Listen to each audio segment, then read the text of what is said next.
오늘 저는 여러분과 함께 시편 62편에 있는 말씀을 가지고 이제는 하나님뿐입니다는 제목으로 함께 은혜를 나누도록 하겠습니다. 인생의 희노애락을 모두 경험한 다윗은 시편 62편에서 분명한 어조로 우리들에게 간증하고 있습니다. 그것은 그의 인생에 하나님만이 유일한 희망이라고 오늘 이야기하고 있습니다. 수없이 많은 인생의 파고와 절망의 순간이 다가오고 또 파멸의 구렁텅이가 앞을 막았고 또 자신이 다른 사람의 인생을 파멸의 구렁텅이로 이렇게 몰았던 그런 삶을 살았던 그였지만 그래도 그를 여기까지 인도하신 분은 하나님이라고 그런 진실한 마음으로 고백하고 있습니다.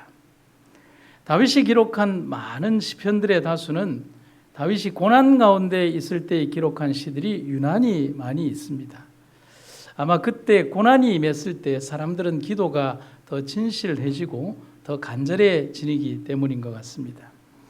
그런 고난 속에서 그가 경험한 고통, 감정들이 시편의 내용들을 통해서 보면 잘 드러나 있습니다.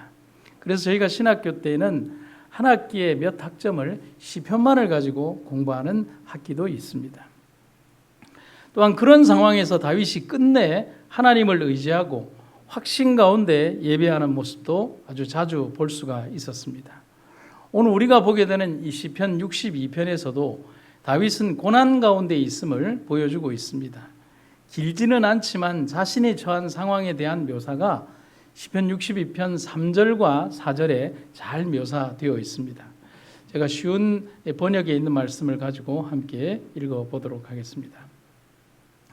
당신들이 언제까지 나를 공격할 것입니까? 언제까지 당신들 모두가 힘을 합하여 나를 쓰러뜨리려고 하십니까? 나는 쓰러지는 벽, 허물어지려는 담과 같습니다. 저희가 높은 곳에 앉아있는 나를 끌어내리려고 합니다. 저들은 나에 대해 거짓말하기를 즐깁니다. 저희가 입으로는 나를 축복합니다만 마음속으로는 나를 저주합니다. 대적들이 협력하여 공격하고 있고 다윗은 언제 죽더라도 이상하지 않은 그런 상황에 대한 묘사가 여기에 기록이 되어 있습니다. 사울을 피해 도망했을 때나 압살롬의 반역 때 피난했던 상황이 연상되는 그런 상황인데 둘 중에 하나를 굳이 고르자면 성경학자들은 압살롬의 반역 때가 더 적합할 것이라고 보고 있습니다. 뭐 언제라도 상관은 없습니다. 하지만 고난의 상황인 지금의 앞절인 2절과 그 다음에 뒤인 5절에서 보이는 다윗의 묘사는 어떤 마음을 가지고 있는지를 아주 단호하게 보여줍니다. 지금 제가 읽은 3절과 4절의 앞절과 그 뒷절에 보면 다윗이 이런 고난에 대해서 차지하는 생각하는 마음의 자세가 이렇게 기록이 되어 있습니다. 오직 그만이 나의 반석이시오 나의 구원이시오 나의 요새이시니 내가 크게 흔들리지 아니하리로다. 5절 나의 영혼아 잠잠히 하나님만 바라라. 무릇 나의 소망이 그로부터 나오는도다. 아멘. 다윗은 여기에서 오직 하나님밖에 남지 않았음을 고백하고 있습니다. 남은 게 없잖아요. 여러분 오늘 우리도 다윗의 고백처럼 이제는 우리가 하나님뿐임을 고백해야 될 시기가 지금이라고 생각하지 않으십니까? 교회 증언에 있는 말씀입니다.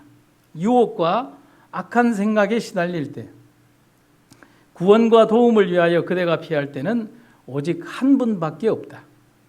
연약할 때 그분께로 피하라. 그분께 가까이 있으면 사단의 화살은 부러지고 그대를 해할 수 없다. 하나님 안에서 감당하는 시련과 유혹들은 그대를 멸하거나 위험하게 하는 것이 아니라 오히려 그대를 순결하고 겸손하게 만들 것이다. 여러분 지금 이 시대는 이제 정말 하나님만을 바라보아야 할 때입니다. 여러분 공감하십니까? 네, 그렇습니다. 이것도 좋고 저것도 좋은 그런 방법을 찾는 사람들이 아니라 성령의 생각과 또 성령의 마음을 가지고 살아가는 사람들이 되어야 할 시대입니다. 다윗은 시편의 곳곳에서 자기 자신의 무가치, 무능력, 무관심 그리고 이기심 등에 대해서 아파하고 또 그렇게 살아왔던 자신의 인생에 대해서 회개하면서 그 가운데에서도 자기 자신을 위해 끝까지 지금껏 투쟁하시는 하나님을 찬양하지 않을 수 없다라고 고백하고 있습니다. 그리고 오직 하나님만이 유일한 구원자임을 지금 이 시간 노래하고 있습니다. 오늘 우리가 삶에서 분명히 배워야 될 교훈이라고 저는 생각을 합니다. 오늘 저는 짧게 한 두 가지의 교훈을 여러분과 함께 나누어 보고자 합니다. 첫 번째, 우리가 하나님 안에 있을 때 우리는 흔들리지 않습니다. 여러분, 2절과 6절은 동일한 구절이 반복되고 있습니다.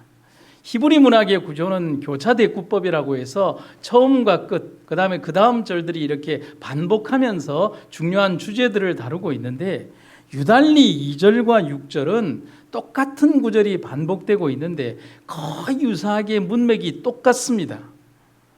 그렇게 하는 이유는 뭐냐면 그것이 가장 중요한 기별이자 다윗의 확신이기 때문에 이렇게 똑같이 두 구절을 반복하고 있습니다. 오직 그만이 나의 반석이시오 나의 구원이시오 나의 요새이시니 내가 크게 흔들리지 아니하리라.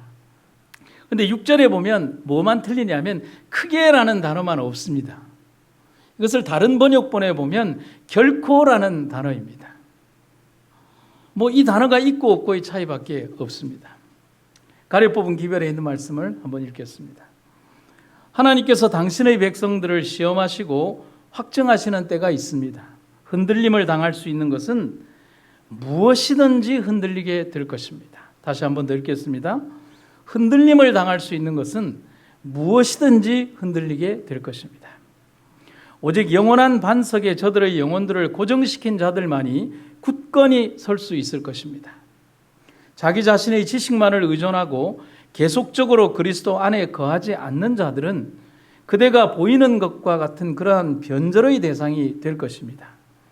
만약 그대의 신앙이 인간적인 기초에 근거하여 왔다면 우리들은 그러한 변절밖에는 더 기대할 것이 없을 것입니다.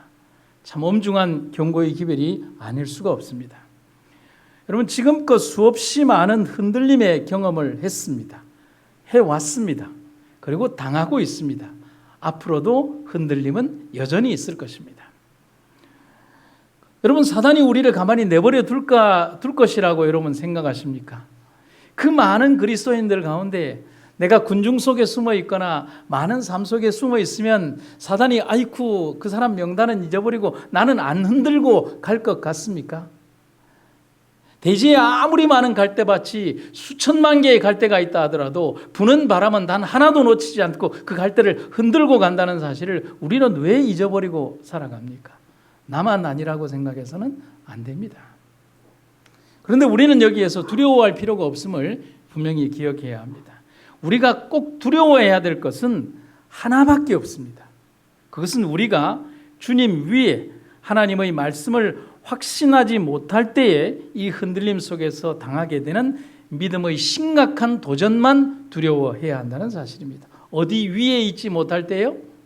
하나님의 굳건한 말씀의 반석 위에 있지 못할 때 이르러 오게 될 그 시험만 두려워하게 된다는 것입니다. 여러분, 다윗도 그랬습니다. 그런데 다윗의 인생에서 그가 굉장히 아파하는 이유는 또 따로 있었습니다. 그것은 다윗은 그에게 닥친 난관과 어려움을 해결하기 위해서 그는 아주 쉽게 무언가를 선택하는데 하나님께 전적으로 매어 달렸던 첫 번째 삶이 아니라 다윗은 자기의 어떤 잘못과 그리고 죄와 허물을 숨기기 위해서 권모와 술수를 선택했다는 사실입니다. 즉 거짓말과 인간적인 계교로서 위기를 모면하려고 했던 적이 많이 있습니다. 그런데 그 일의 결과는 너무도 참혹한 것이었습니다. 여러분, 하나님께서 하시는 것 이외에 내 인간적인 생각과 판단과 방법과 계력과 술수와 거짓말과 눈속임은요 절대로 좋은 결과를 가져올 수가 없다는 사실입니다. 자신의 쾌락과 욕심 그리고 자신이 저지른 범죄를 감추기 위해서 다윗이 선택한 것은 속임수였습니다. 나름대로 아주 잘 짜여진 교활한 각본이었습니다. 하지만 그런 인생을 선택한 결과는 참혹한 아픔을 거두어야 했던 사실을 우리는 그의 삶에서 배워야 합니다. 우리 역시도 너무도 자주 그런 인간적인 방법으로 세상 속에서 당면한 이 거대한 영적 숙제, 곧 흔들림을 견뎌낼 수 있을 것이라고 착각해서는 안 됩니다. 하지만 절대로 그렇게 우리는 눈속임이나 우리의 삶의 편법이나 술수로 우리의 신앙적 삶의 흔들림을 모면할 수 없다는 사실을 기억해야 합니다. 오직 유일한 정답은 하나님밖에 없음을 도외시한 그 어떤 것도 정답이 될 수 없습니다. 그것을 잊어서는 안 됩니다. 여러분, 찬미가 곡은 아니지만 최용덕이라는 분이 쓴 작곡 2집에 보면, 신실한 진주라고 하는 작곡 2집에 보면 정직하라라고 하는 찬양곡이 있습니다. 그런데 이 찬양곡의 멜로디보다도 이분이 쓴 시가 우리들에게 던져주는 메시지가 큽니다.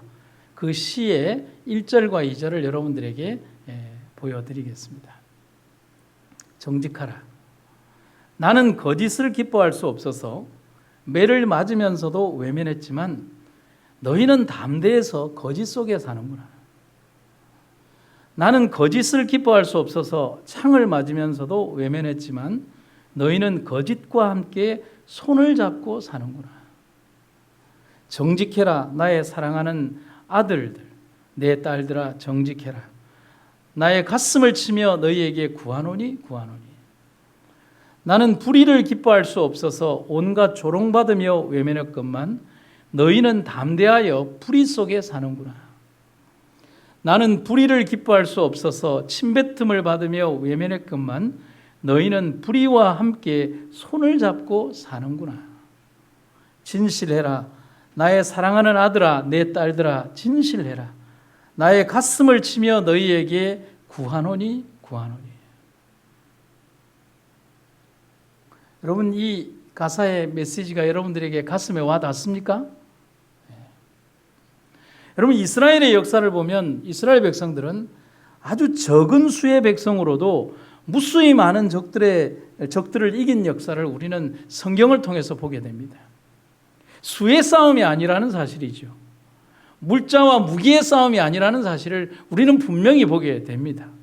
여호와의 싸움이라는 사실이죠. 여호와가 함께한 싸움에는 패할 수 없다는 사실이 성경의 역사에 등장하고 있는 것입니다. 여러분, 무엇이 그것을 가능하게 했습니까? 무엇이 그들로 성공하게 했습니까? 승리하게 했습니까? 그것은 하나님의 능력이 그렇게 만든 것입니다.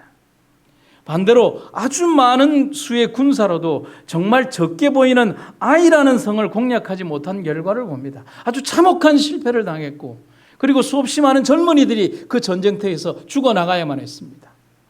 무엇 때문입니까?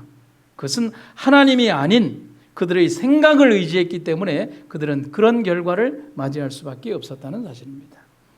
여러분, 오늘 우리를 흔드는 그 흔들림의 역사가 우리 삶 속에 분명히 다가오게 될 것입니다. 너 자신을 의지하라고, 잡을 수 있는 인간적인 판단과 생각들을 가지고 옆에 있는 자신의 인격과 권력과 삶을 의지하라고 그렇게 수없이 많이 사단이 우리에게 요구할 때, 여러분, 그런 것에 귀 기울여서는 안 됩니다. 오직 하나님만 의지하는 여러분과 제가 되기를 간절히 바랍니다. 여러분, 우리 삶에 흔들림이 왔을 때 일어나는 증세들을 영적인 의미로 한번 제가 적용해 봤습니다. 여러분, 막 차나 버스나 그다음에 배나 이런 곳에서 흔들림이 오면 세 가지 증상이 오죠. 멀미가 나고, 구토와 어지럼증이 나고, 오랜 시간 동안 그 결과로 허약해집니다. 여러분들이 인정하지 않으시겠지만 제가 수영을 참 잘합니다. 제가 마린보이거든요. 어린 시절 이렇게 해운대 바닷가에서 살면서 친구들과 함께 막 수영하고 청사포 바다를 그냥 이렇게 돌아다니면서 인어동상 밑에서 인어동상과 함께 놀고 그렇게 했던 마린보입니다.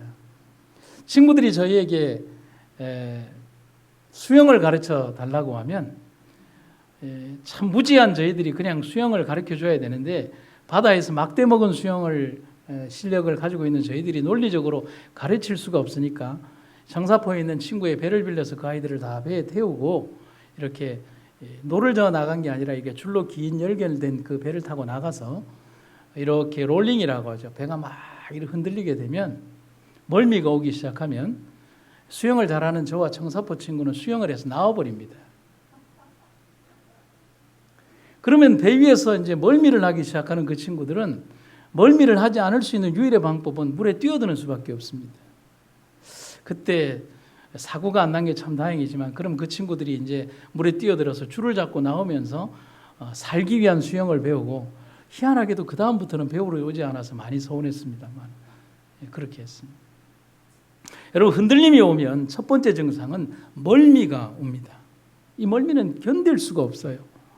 답답함과 메스꺼움이 정말 우리를 괴롭힙니다.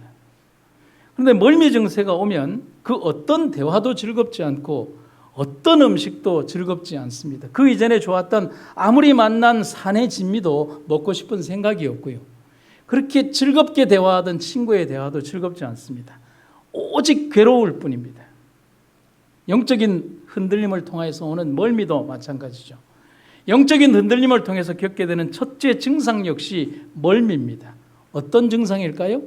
기쁨이 상실되는 것입니다. 어떤 이야기를 들어도 기쁘지 않습니다. 어떤 말씀을 들어도 감동이 없습니다. 하나님의 폭포수 같은 말씀이 있어도 그의 삶 속에 그 말씀으로 인한 기쁨이 상실되는 것이 영적인 멀미의 첫 번째 증상입니다. 두 번째는 구토와 어지럼증이 옵니다. 먹은 것을 다 토해내는 것이죠. 그리고 어지럽습니다. 배에서 내리든지 차에서 내려야 합니다. 그리고 토합니다. 어지럽습니다. 그리고 그거로 끝나는 것이 아니라 한동안 먹지 못하게 됩니다. 영적인 흔들림을 통해서 겪게 되는 둘째 증상도 말씀을 먹고 강해져야 할 시기에 그 말씀을 섭취할 수가 없게 만들고 하나님의 말씀대로 생애하지 못할 때 우리의 삶에는 토하여낸 음식 때문에 나는 악취처럼 우리의 삶에는 거룩하지 못한 세상적인 삶의 찌들은 우리 삶의 추한 냄새가 우리 삶에서 나게 된다는 사실이죠. 계속적으로 말입니다. 그리스도인이지만 그리스도인답지 않은 삶의 추한 냄새. 하나님의 말씀을 가지고 살고 있다고 하지만은 말씀만 가지고 있지 그들의 삶에 그 말씀이 실천이 되지 않는 더럽고 추한 냄새가 그리스도인이라는 이름 위에 우리들 삶 속에 있다는 사실이죠. 멋지게 정장을 차려입고 넥타이를 메고 다른 사람들 보기에는 젠틀하게 보이지만 그러나 결코 그들의 삶은 아름답지 못한 추하고 냄새나는 생애. 그 생애가 영적 이 증상의 두 번째라고 할 수 있는 것입니다. 그리고 세 번째는 뭐냐면 오랜 시간 동안 허약해진다는 사실이죠. 회복이 되기까지 너무 오랜 시간이 걸립니다. 여러분 한번 멀미를 해보시면 알겠지만 2시간, 3시간, 4시간, 5시간도 가는 경우도 있고 그 다음 날까지도 가는 경우가 있습니다. 그처럼 흔들림과 그 결과로 인한 고통은 이 교회를 아주 오래 지배하고 또 그 성도를 아주 오래 지배하게 된다는 사실이죠. 여러분 그러면 어떻게 해야 합니까? 멀미를 예방하고 바로 이 영적 흔들림에서 견딜 수 있도록 자신이 그것에 대하여 만반의 준비를 하고 있어야 된다는 사실이죠. 이런 일이 오기 전에 우리들이 참되신 그분의 말씀 안에만 거했다면 우리의 모습은 분명히 달라질 것입니다. 앞으로의 생애에서 우리는 수없이 많은 흔들림을 경험할 것입니다. 그때에 우리는 하나님의 품 안에서 그리고 말씀의 정도 위에 있을 때에만 우리는 그 두려운 시간을 이길 수 있을 것입니다. 여러분 아까 읽었지 않습니까? 사단은 흔들 수 있는 것은 무엇이든지 흔들 것이다 라고 하는 것입니다. 여러분 그 흔들림의 시기에 여러분들이 말씀 위에 굳건하게 서 있는 여러분과 또한 제가 되기를 간절히 바랍니다. 초기문집에 있는 글귀입니다. 나는 내가 본 흔들림의 의미를 물었는데 그것은 라오디게아 교회에 보내는 참된 증인의 권면으로 인한 결과임을 보여주었다. 이 권면은 그것을 받아들이는 자들의 마음속에 작용하여 그 다음에 뭐라고요? 그들로 하여금 수준을 높이게 하고 진리에 매달리도록 이끌 것이다. 어떤 이들은 이 바른 증거를 버릴 것이며 그것을 대항하여 일어나게 된다. 이로 인해 하나님의 백성들은 흔들림을 경험하게 될 것이다. 그럼에도 하나님이 이 흔들림을 허락하신 것은 이 흔들림을 통하여 더 높은 영적 부르심이 있을 것이기 때문에 그렇다는 사실입니다. 제가 여러분들에게 몇 번 불러드렸던 노래 있죠? 다시 한번 불러볼까요? 이것은 풍랑가 달게, 같이 할까요? 더 빨리 갑니다. 여러분, 이 찬미의 의미를 여러분 이해하십니까? 미친 광풍이 불어닥치고 내 배를 전복할 것 같은 두려운 현실의 밤이 지나고 있지만, 그러나 하나님 안에서 닷줄을 공고히 하고 그 배 위에 내가 든든하게 서 있고 오로지 주님의 그 닷줄을, 키를 잡고 계신 그 배 위에서 우리가 놓치지 않게 하여 주님과 함께 있을 때 우리는 더 빨리 그리고 더 높이 성장하는 우리가 될 것이라는 사실을 이 찬미가 우리에게 가르쳐 주고 있는 것입니다.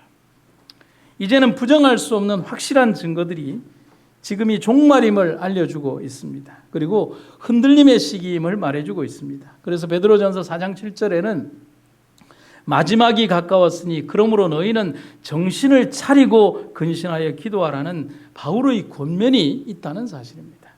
그 권면이 지금처럼 더 명확하게 이루어지는 시대가 있을까를 한번 생각해 보는 것입니다. 이제 세계는 사단의 마지막 공격이 진행되는 그 지점에 서 있음을 알아야 합니다. 지금 보이는 세계적 상황이 여러분 우연이라고 생각하십니까? 백신을 1차, 2차 맞으면 끝이라고 생각하십니까? 그리고 지금 직면한 팬데믹 상황이 내년 10월쯤이면 끝날 것이라고 생각하십니까? 천만의 말씀입니다. 여러분, 우리 여기 교회 뒤에 있는 산이 무슨 산이죠? 승악산이 앞에 있습니다. 여러분, 제가 질문을 하나 드리죠. 바로 크게 대답해 주십시오. 이 승악산 뒤에는 산이 없습니다. 그렇지요? 있어요?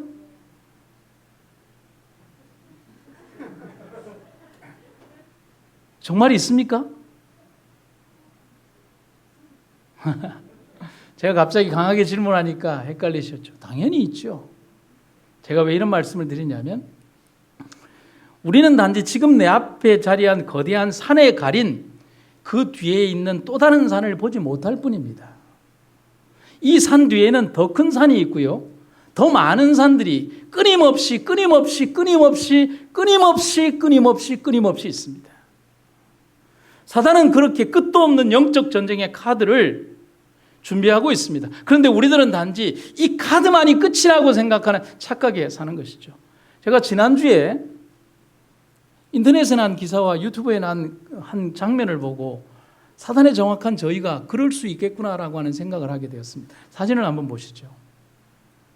여기에 등장하는 이 유명한 분은 미국의 가장 유명한 전염병 최고 권위자인 앤서니 파우치라고 하는 분입니다. 국립 알레르기 전염병 연구소의 소장인데, 이분은 그 이전 대통령보다 훨씬 이전부터 미국의 전염병 관리자의 최고 권위자로 있고 지금 현 미국 행정부에서도 그 일을 담당하고 있습니다. 여러분 아마 이분 한 번씩 보셨을 것입니다. 그런데 이분이 뭐라고 얘기를 했냐면, 앤서니 파우치 소장이 다음 팬데믹에 대비한 백신 선개발 프로젝트를 추진 중이라고 얘기를 합니다. 심지어 다음 팬데믹을 대비해서 바이러스 20종에 대한 백신을 선개발하겠다. 여러분, 이 말이 무엇을 의미하는지 여러분 아시겠습니까? 끝이 아니라는 것입니다.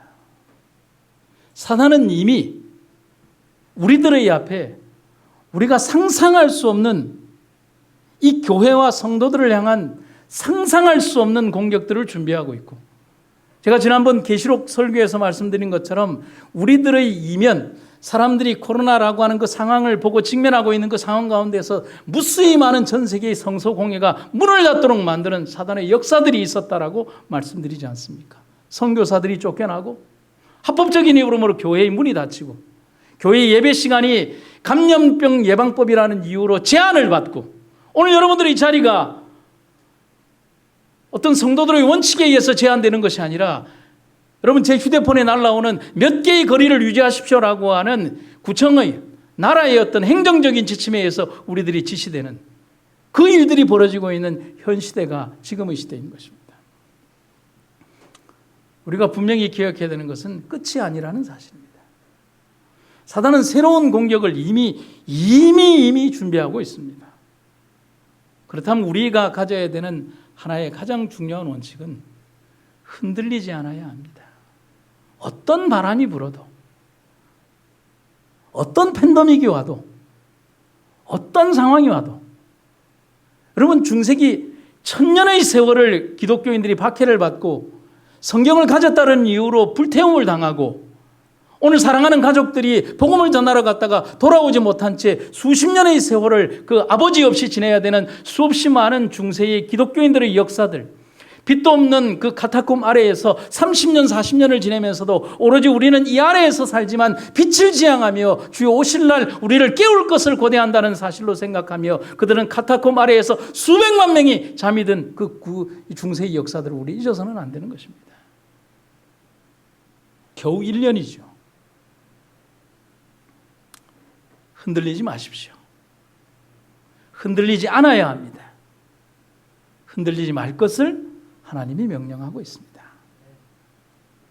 그래서 하나님은 이 흔들림을 하나님의 백성들이 준비가 되었을 때 허락하실 것이라고 하는 말씀을 선지자를 통해서 우리들에게 말씀하십니다. 저는 이 말씀이 너무 좋습니다. 하나님의 백성들이 그들의 이마에 인을 맞자마자 아멘입니까? 그것은 볼 수 있는 어떤 인이나 표가 아니고 지적으로 영적으로 진리 안에 안착함으로 그들이 요동할 수 없게 되는 것이다. 하나님의 거룩한 성령의 인을 말하는 것이죠. 하나님의 백성들이 인을 맞고 흔들림을 위한 준비를 갖추자마자 흔들림이 올 것이다. 사실 그것은 이미 시작되었다. 하나님은 결코 하나님의 백성들이 준비가 안 된 상태에서 이 험난하고 어려운 길들을 맞이하도록 하지 않으실 것이라는 사실, 여러분 오늘 우리가 주님 앞에 감사의 기도를 드려야 될 이유라고 생각하지 않으십니까?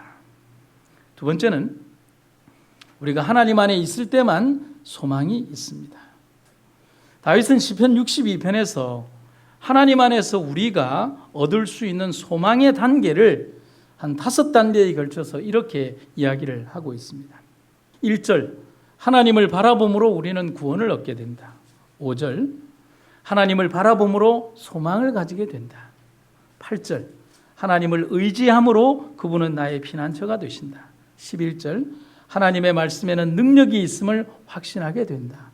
그리고 12절, 하나님의 인자하심으로 모든 것들을 갚아 주실 것이다. 오늘 여러분 집에 가셔서 시편 62편을 꼭 다 정독해 주시기를 간절히 바랍니다. 다윗은 시편에서 노래합니다. 그것은 구원과 소망, 그리고 피난처와 의지가 되시는 분의 도움과 말씀의 능력, 축복은 하나님 안에서만 가능하다는 사실을 말하고 있습니다. 그래서 바울이 오늘 우리에게 이렇게 외칩니다. 우리가 소망으로 구원을 얻었습니다. 혈루증 여인이 고침을 받는 과정에서 나타난 치유와 구원의 과학을 연구해 보면 우리는 그 답을 얻게 됩니다. 이게 보면 이렇게 되어 있습니다. 예수께서 회당장의 집으로 가시는 도중에 12년 동안 질병을 앓아온 괴로운 생애를 해온 불쌍한 여인을 군중 가운데에서 만나셨다.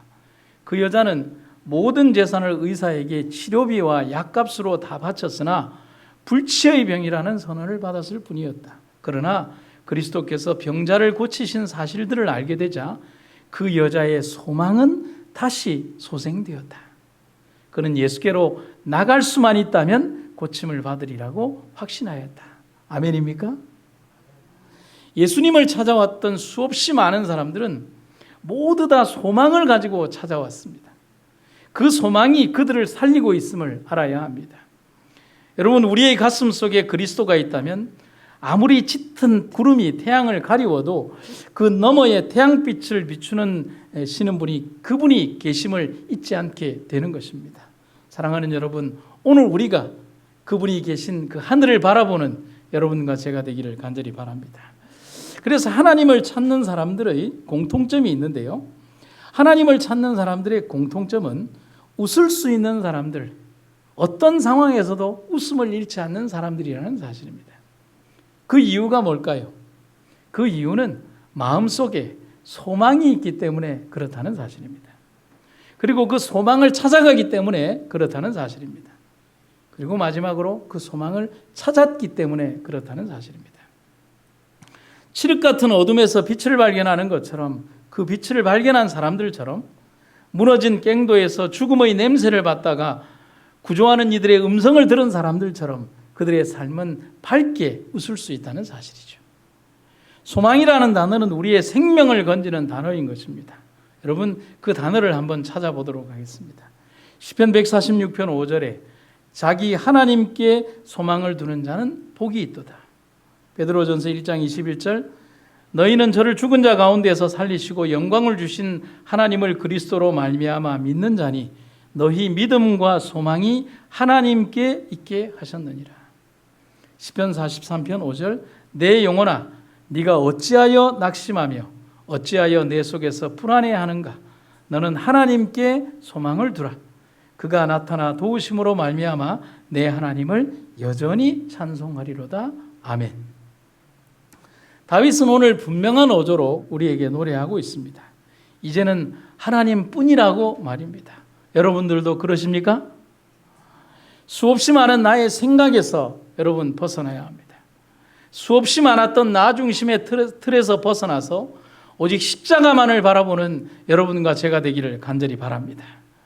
하나님만 바라라고 호소하는 다윗의 음성을 결코 잊지 않는 여러분과 제가 되기를 간절히 바랍니다. 어느 날 신앙에 확신이 없었던 한 사람이 아주 저명한 주교인 무어하우스라고 하는 성공의 주교를 찾아왔습니다. 그는 무어하우스의 손을 잡고 애원을 했습니다. 그리고 이렇게 얘기를 했습니다. 주교님, 저도 하나님을 믿고 싶습니다. 그런데 믿음에 대한 확신이 서지 않습니다. 제게 방법을 좀 가르쳐 주세요. 라고 했습니다.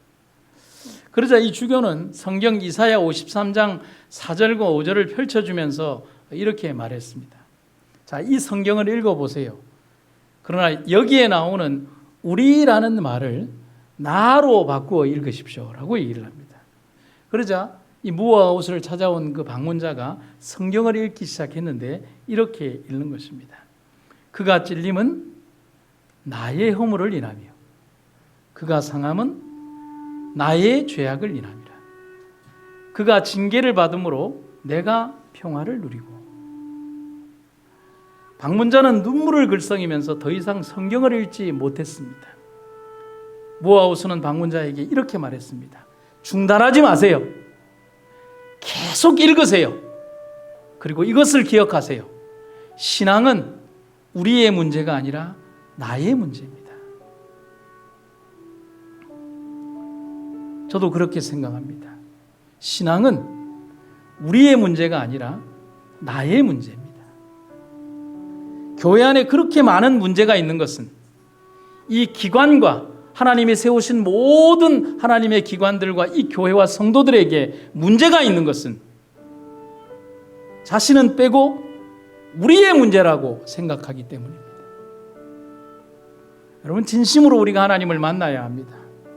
그분 안에 있어야 합니다.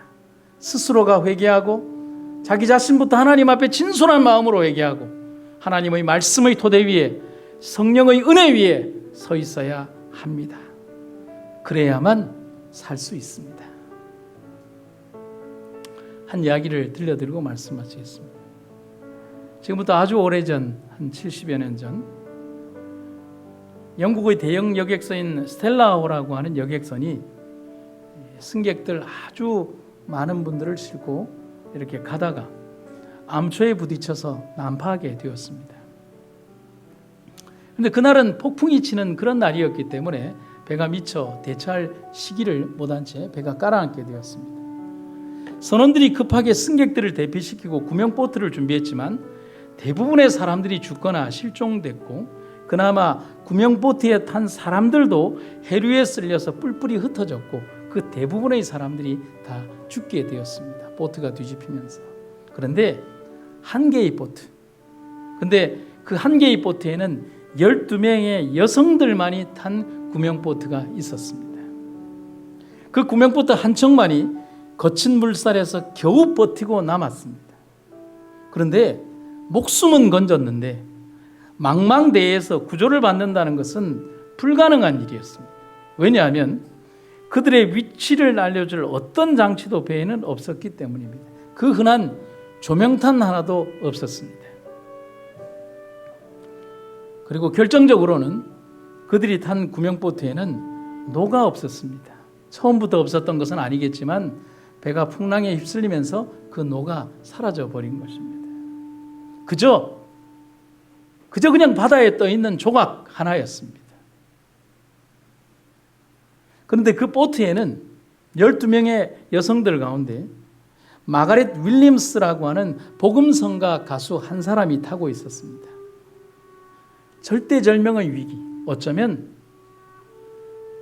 죽음이 다가오는 가장 공포스러운 그 순간에 그들은 오히려 죽음보다 더한 공포를 느끼고 있는 그 순간에 마가렛 윌리엄스가 11명의 다른 승객들에게 이런 얘기를 합니다. 여러분, 이제 하나님께만 의지합시다. 믿음의 징표로 우리 함께 찬송을 부릅시다. 그렇게 12명의 여성은 그 긴 공포의 그 칠흑 같은 밤을 찬송을 부르고 또 찬송을 부르고 울면서 찬송을 부르고 또 찬송을 부르면서 그 긴 밤을 지내게 되었습니다. 그렇게 그들은 사나운 폭풍과 칠흑 같은 어둠 속에서 희망을 잃지 말자고, 그리고 서로를 다독이면서 찬송이 끝나면 기도하고, 또 그러면 다시 목을 놓아서 그렇게 울면서 또 찬송하고 기도하면서 소리를 높여 찬송을 하며 그들에게 다가오는 두려움의 공포를 물리치고 있었습니다. 사고 이튿날 아침 순양함이 생존자들을 찾아 나섰습니다. 그러나 너무 짙은 안개 때문에 한 치 앞도 볼 수가 없었습니다. 지금처럼 이렇게 장비가 훌륭한 시절이 아니었기 때문에 오로지 보이는 시선과 망원경에만 의지해야 하는데, 파손당한 배의 조각과 뒤집혀진 구명보트, 그리고 떠다니는 시체들 외에는 겨우 보이지 않는, 한 치 앞도 잘 보이지 않는 칠흑 같은 해무가 낀 그날, 그들이 이제 수색을 포기해야 되겠다고 생각을 하고 돌아가려고 하는 그때에 어디선가 그 망망대해에서 노래소리가 들리는 것입니다. 동과 서와 남과 북을 알 수 없는 그 절대절명의 순간에서 한 선원이, 선장님, 노래소리가 들립니다 하는 것입니다. 그리고 그들은 모든 엔진의 기관음을 끄고 작은 배 한 척을 띄워서 그 노래소리가 있는 쪽으로 배를 띄웠습니다. 짙은 안개 너머로 소리가 들려오는 그곳을 향해서 선원들이 노를 저어서 도착하니까 그곳에는 12명의 여인들이 부르는 찬송 소리가 있는 배였습니다. 길도 없고 방향도 없고 보이지도 않는 그 안개 너머에서 들리는 소리였습니다. 구조대원들이 그 소리를 따라갔습니다. 그리고 도착한 곳에는 12명의 여인들이 구명보트에서 찬송을 부르고 있었습니다. 찬송이 그들을 이끈 것입니다.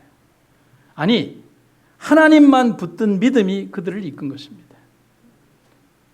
사랑하는 성도 여러분, 신앙과 믿음이 우리 삶의 위기에서 찬란하게 빛이 났던 순간 여러분 기억하시지 않습니까?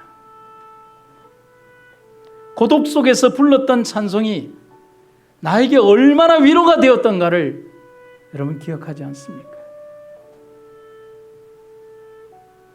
두려움과 떨림과 분노와 아픔과 슬픔과 저림과 눈물이 내 앞을 가로막을 때 밤새워 눈물을 흘리며 침상에서 하나님께 기도드렸던 그 기도만이 내게 위로가 되었던 사실을 여러분 기억하시지 않습니까? 우리가 하나님을 부르되 끝까지 포기하지 않는다면 우리는 분명한 승리를 얻게 될 것입니다. 우리는 게으르게 기다림으로서가 아니고 흔들리지 않는 믿음으로 열렬히 활동함으로 주님을 기다리고 있는 사람들처럼 되어야 합니다. 하나님이여, 세상이 어떠하든지 당신을 바라보게 하시며 하나님 안에서 세상을 이기게 하시옵소서. 이제는 하나님뿐임을 고백하며 그리고 하나님과 함께 살아가고 분명한 승리를 거두는 주의 백성들이 되게 하시옵소서. 말씀을 마치겠습니다. 사랑하는 아버지, 주님 앞에 엎드려 기도하며 우리의 진실한 마음으로 하나님을 섬기며 우리의 부족함을 아뢰이고 회개하며 오직 하나님의 말씀 위에 서는 우리가 되게 하여 주시옵소서. 오늘도 우리에게 주신 푸른 하늘, 우리가 마음껏 마실 수 있는 공기, 편안하게 지날 수 있는 땅과 또 우리가 소유하는 시간들을 주신 것을 인해 감사드리고 우리의 삶의 한순간 한순간마다 주님께 대한 감사를 잊지 않는 우리들이 되게 하여 주시옵소서. 삶의 어느 순간을 지난다 할지라도 오로지 주님과 함께 지나는 것을 기쁨으로 알고 오로지 우리의 이 생애가 주님의 나라를 향하여 가는 발걸음을 잊지 않게 하여 주시옵소서. 오로지 하나님만 찾고 하나님 안에서 온전한 결심을 하며 하나님을 향하여 나아가는 우리의 삶이 되게 하여 주시옵소서. 오늘도 우리에게 베풀어 주신 그 은혜를 감사드리며 예수님 이름으로 기도드립니다.